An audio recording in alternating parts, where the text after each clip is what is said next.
Buenos días, tercer cuatrimestre de la ETIC, Universidad del Norte de Tamaulipas. Iniciamos con la última sesión de taller de lectura y redacción. Vamos a compartir el material.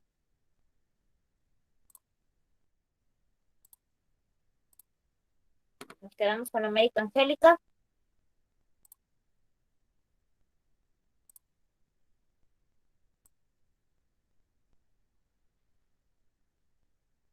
Hasta aquí, hasta esta tabla, terminaron los ejemplos de la actividad que van a realizar para la siguiente clase. Aquí están los tres ejemplos o los tipos de textos personales. Les voy a repetir lo que es la indicación y posteriormente cuando termine la clase pues ya procederé a redactar lo que va a ser la actividad dentro de clase. De estos tipos de textos personales vamos a escoger uno de texto personal, un texto personal familiar, llámese anécdota, carta o mensaje electrónico, un texto personal histórico, puede ser diario o cuaderno o autobiografía, y un texto personal escolar, un apunte de clase, la bitácora, perdón, el cuaderno de trabajo o la agenda. Pero sí, tienen que presentar uno de cada uno y cada uno tiene tres ejemplos. De esos tres ejemplos escogemos uno y lo desglosamos de la siguiente manera: la intención comunicativa, las funciones del lenguaje, las características internas y las características externas. Tienen que cumplir estos cuatro rubros. Si escogen anécdota, los cuatro; si escogen diario, los cuatro; y si escogen bitácora, los cuatro, para que lo presentemos en la siguiente clase a manera de presentación de PowerPoint, o si lo van a hacer en Word porque no tienen PowerPoint, se puede, o si lo van a hacer desde su cuaderno, tiene que estar bien padre, bien iluminado, bien creativo, y lo suben a Classroom. Si van a subir fotografías, ya saben que yo se las proyecto desde mi computadora para que ustedes puedan presentar y describir cada uno de los ejemplos. Acompañado a esta tabla tienen que poner el ejemplo de, si escogieron anécdota, escribir una anécdota personal. Si escogieron carta, vamos a realizar una carta y exponerla y poner cada una de sus partes también. Muy bien. Entonces vamos a retomar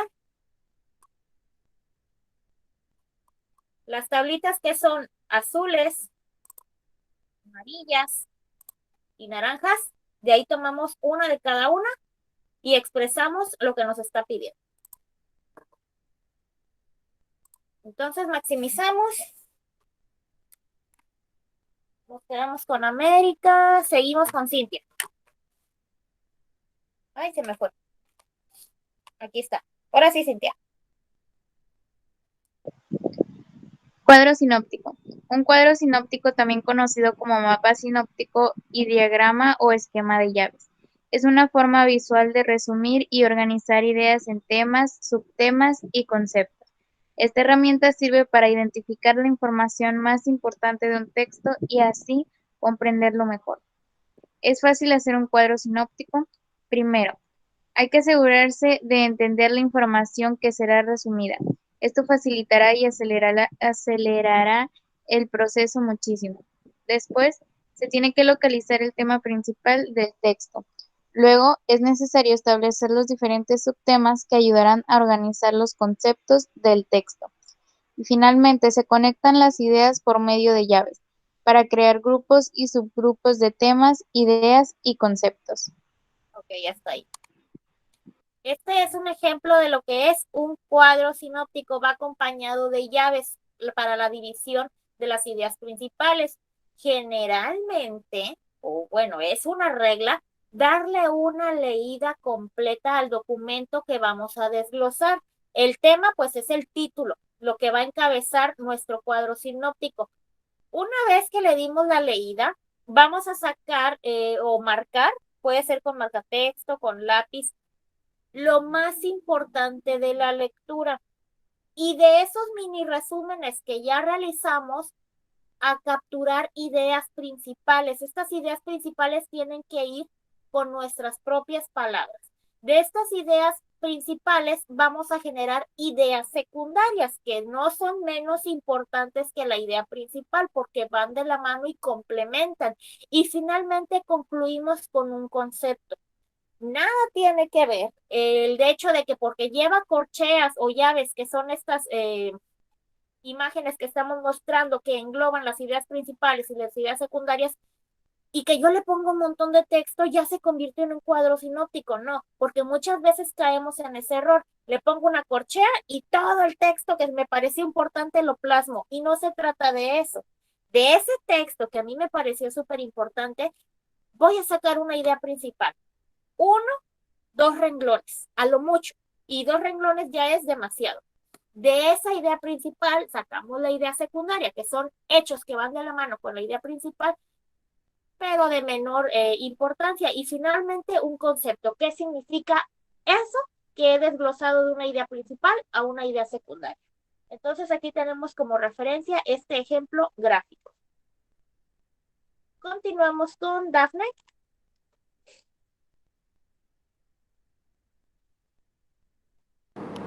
Mapa conceptual. Un mapa conceptual es un cuadro gráfico que representa de forma visual cómo los conceptos dentro de un tema específico se relacionan e interactúan entre sí. A diferencia de un mapa mental, la idea principal de un mapa conceptual parte desde arriba y los conceptos se organizan jerárquicamente de arriba hacia abajo. Un mapa mental parte desde el medio. Ok. Siguiente. Daisy. Características y elementos. Enfoque. ¿De qué se trata el cuadro conceptual? Conceptos, objetos, acontecimientos, situaciones o acciones representadas en círculos. Enlaces. Los vínculos entre varios conceptos representados con líneas de conexión. Estructura. Define la jerarquía y significado semántico con la posición de conceptos. Muy bien. Seguimos con Emanuel.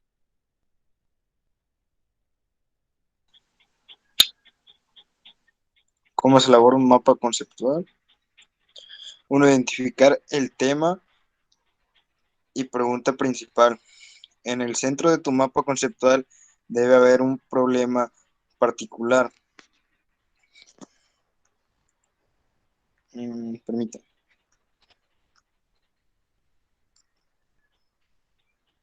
Ajá. Que deseas que el mapa conceptual resuelva. Arrastra una figura sobre el lienzo, la cual guiará la estructura jerárquica. 2. Identificar los conceptos claves. Haz una lista de todas las ideas claves que se relacionan con tu concepto central y ordénalas colocando con los conceptos más generales primero, los conceptos más generales, más específicos al final. A esta lista se le llama estacionamiento. 3. Agrega enlaces para conectar los conceptos claves que hayas identificado y sigue ramificándolos. Muestras relaciones por medio de líneas a medida que avanza, agregando el texto a las líneas para ayudar a definir cada relación. 4. Revisa la lógica y personaliza el formato. Agrega colores e imágenes para personalizar tu diagrama y mostrar claramente conceptos e ideas relacionados. Revisa continuamente tu mapa conceptual a medida que aprendas cosas nuevas. Muy bien, hasta ahí. Aquí estamos viendo un pequeño ejemplo de lo que es un mapa conceptual, muy similar a lo que es el cuadro sinóptico. La diferencia es que esta va de arriba hacia abajo porque tiene un valor jerárquico, perdón. La idea principal en este caso va a ser el tema que está en la parte de hasta arriba. Seguimos con globos, en este caso son cuadros, y aquí no van a ir ideas principales, aquí van a ir palabras o frases específicas. Pueden ser conceptos también. todo tiene que ser muy, muy concreto. Aquí ya no le puedo echar el rollo que le eché en el cuadro sinóptico. Y digo rollo porque son más palabras, son oraciones las que están componiendo cada una de las ideas principales y las ideas secundarias. Dentro del mapa conceptual son conceptos muy específicos. No es más de una palabra, no es más de dos palabras. Vamos a ponerles un pequeño ejemplo. Voy para acá.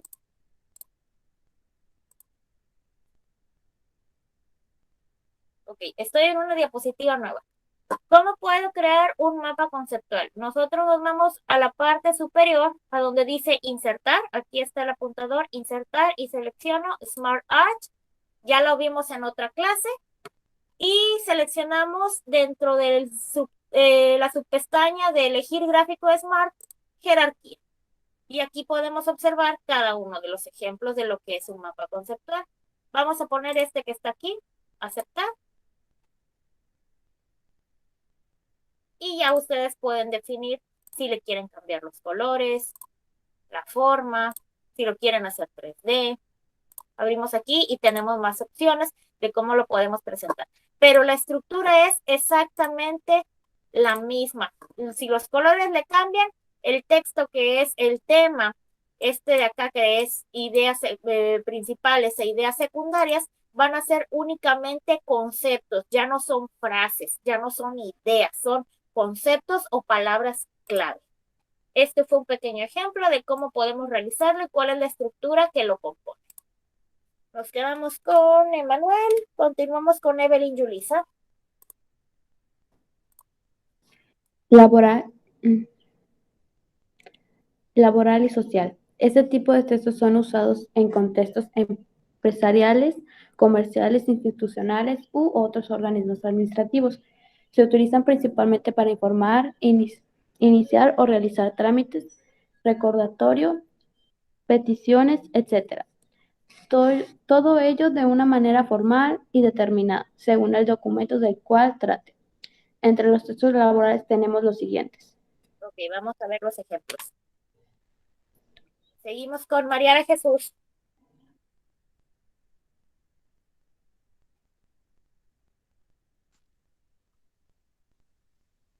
Carta petición. Carta petición. Se elabora para hacer una solicitud o prestación de un servicio cuya respuesta o solución puede ser dada por el enunciatario. Las partes que la integran son encabezado, cuerpo, petición y pie. La carta petición debe incluir aspectos formales como por ejemplo, lugar y fecha, enunciatario, texto de despedida, enunciador, las siglas CCP. Ok, hasta ahí. El ejemplo que está mostrado aquí a su mano izquierda va de la siguiente manera. Dice, debe incluir aspectos formales como por ejemplo lugar y fecha. Aquí vemos que dice, ay, güey, se me fue. 17 de febrero del 2021. ¿Qué otro ejemplo vemos? Enunciatario. Aquí está, licenciado Edmundo José Marón Mansur. Texto. Acá está el texto. Ay, Dios mío, otra vez, ¿por qué se mueve? Le doy clic y se me va. Ok, aquí está el texto que le estoy pidiendo, una desinfección de las aulas y del área administrativa del plantel escolar. El enunciador y las siglas, aquí dice CCP, puede ser contador público, en este caso licenciado Edmundo José Marón. ¿Quién es? Es el diputado local del distrito 21 en Tampico, 64ª legislatura. Todo ese rezo tiene que ir aquí referenciando a quién es Edmundo José Marón. Muy bien. Seguimos con María de Jesús, María Guadalupe.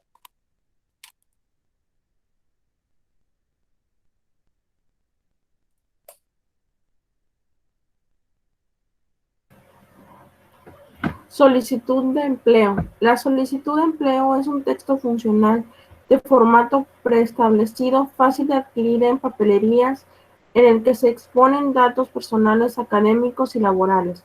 Su finalidad es obtener un empleo para el que se manifiesta estar capacitado. Su llenado es muy sencillo, basado en palabras y frases breves.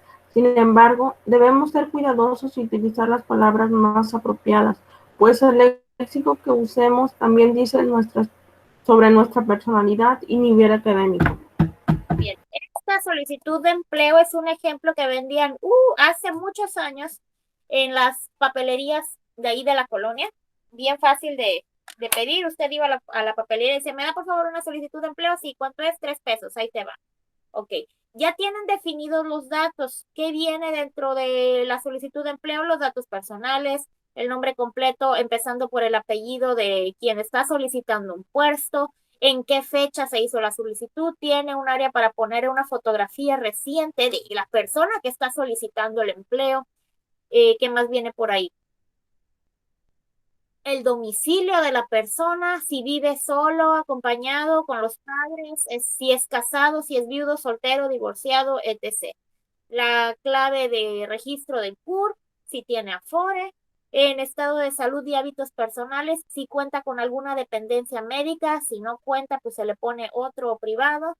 Los datos familiares, que pueden ser las referencias de papá, de mamá, de la esposa, si es que está casado, y nombre de los hijos. Y finalmente, la escolaridad. Es parecida al currículum vitae. Y digo parecida porque dentro del currículum vitae se encuentran las aptitudes y en la solicitud de empleo no. Perdón. En la solicitud de empleo únicamente vemos datos personales, documentación, estado de salud y hábitos personales, datos familiares y escolaridad. Los datos familiares pueden ser como para referencias. Oiga, ¿usted conoce a Juan Pérez? Ah, sí, es mi hijo. ¿Cuánto tiempo tiene viviendo con usted? ¿Vive con usted? ¿Vive aparte? Y a partir de ahí, de esa investigación, ya podré definir si la persona es apta o no para el puesto que está solicitando. Y a eso péguenle también su escolaridad, porque a lo mejor me está pidiendo la millonada y nada más tiene la secundaria terminada. No, así no es. Seguimos con Wendy Flores.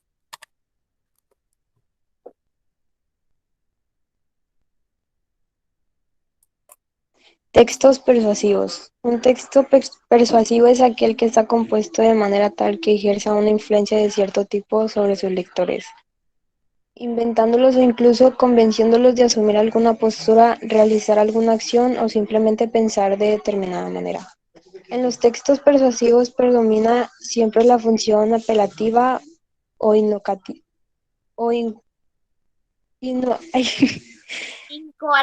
del lenguaje. O sea que elaboran con una estrategia para convencer de algo al receptor. Sin embargo, su efectividad, su capacidad para influir a terceros dependerá de muchos factores, tanto propios, cuáles son los recursos persuasivos de los que el texto dispone, como circunstanciales, a que el público se dirige y en qué circunstancias específicas. Muy bien. Estos textos persuasivos generalmente se encuentran dentro de la publicidad, en donde por medio de gráficos, por palabras bonitas, por frases personales, por reflexiones, se encargan de darnos una situación apelativa en la que me está indicando, no sé, Coca-Cola. Coca-Cola sabe mejor en familia. Está utilizando el concepto y el contexto familiar para que usted consuma Coca-Cola. Le estoy disfrazadamente ordenando que consuma Coca-Cola porque sabe más rico en familia o porque cómo vamos a estar sentados a la mesa en familia, en la comida, si no hay Coca-Cola. Lo mismo pasa con el pan Bimbo, el pan que prefieren los niños, el pan que prefiere la familia. Está utilizando una función apelativa porque me está indicando u ordenando que debo consumir pan Bimbo porque es mejor en familia. Pero me lo está diciendo bonito. No me lo está diciendo, órale, ves y compras el pan, o órale, ves y tómate una coca. No, están utilizando frases emotivas por medio de una indicación. Ese es un texto persuasivo, perdón. Seguimos con América Angélica.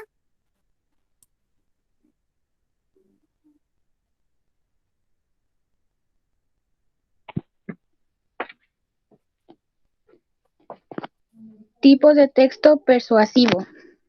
Existen muchas formas de texto persuasivo, ya que no se trata de una categoría académica o formal, sino de una característica presente en muchos textos de muy diversa naturaleza. Así, en este grupo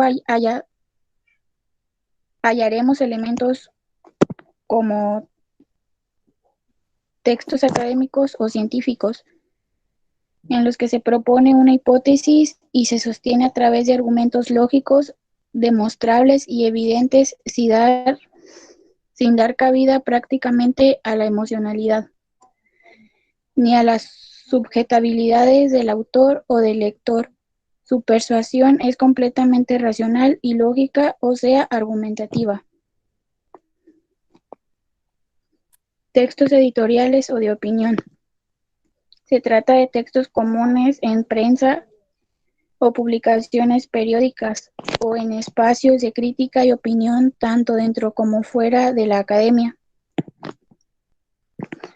Se propone persuadir al lector mediante una argumentación sólida, pero no por ello totalmente objetiva, ya que echa a mano a la subjetabilidad y a las opiniones. Textos publicitarios y propaganda. En este nivel se encuentran los textos promocionales, la publicidad, los spots y avisos que promueven el consumo o que invitan a actuar de una manera determinada, generalmente apelando a promesas, verdades relativas o incluso a la seducción, o sea, argumentos puramente emocionales. Ok. 3 divisiones en las cuales encontramos los textos persuasivos, textos académicos y científicos.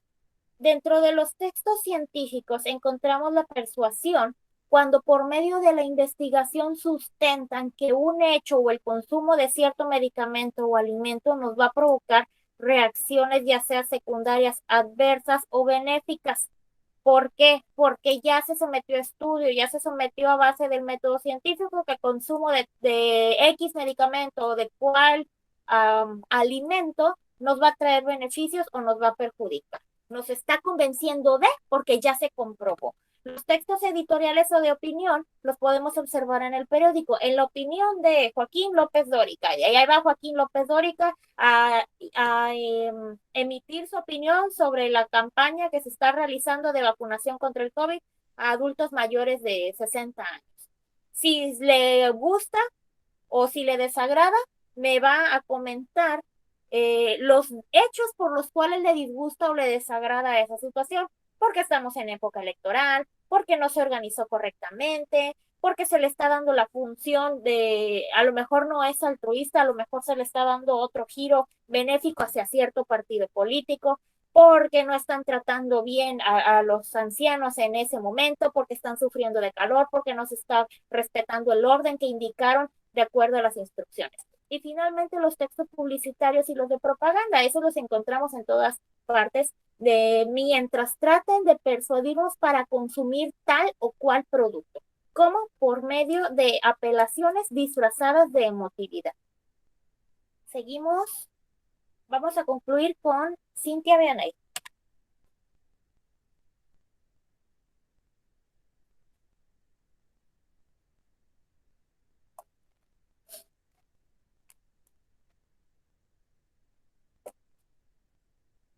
Cintia.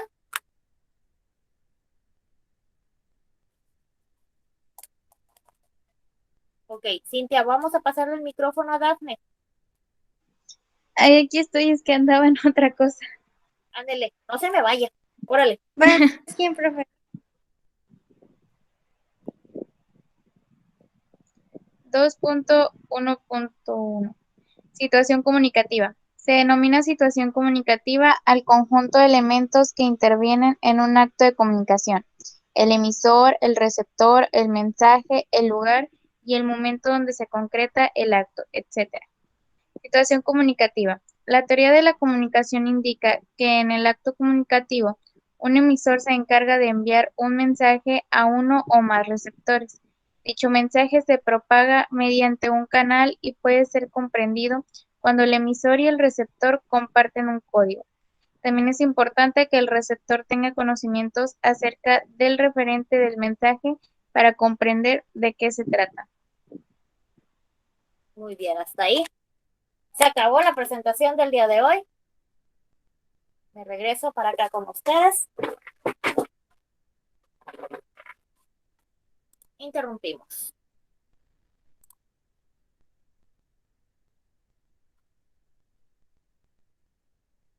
¿Dudas, preguntas? Todas las que tengan hasta ahorita. Referente a la actividad, referente a la clase.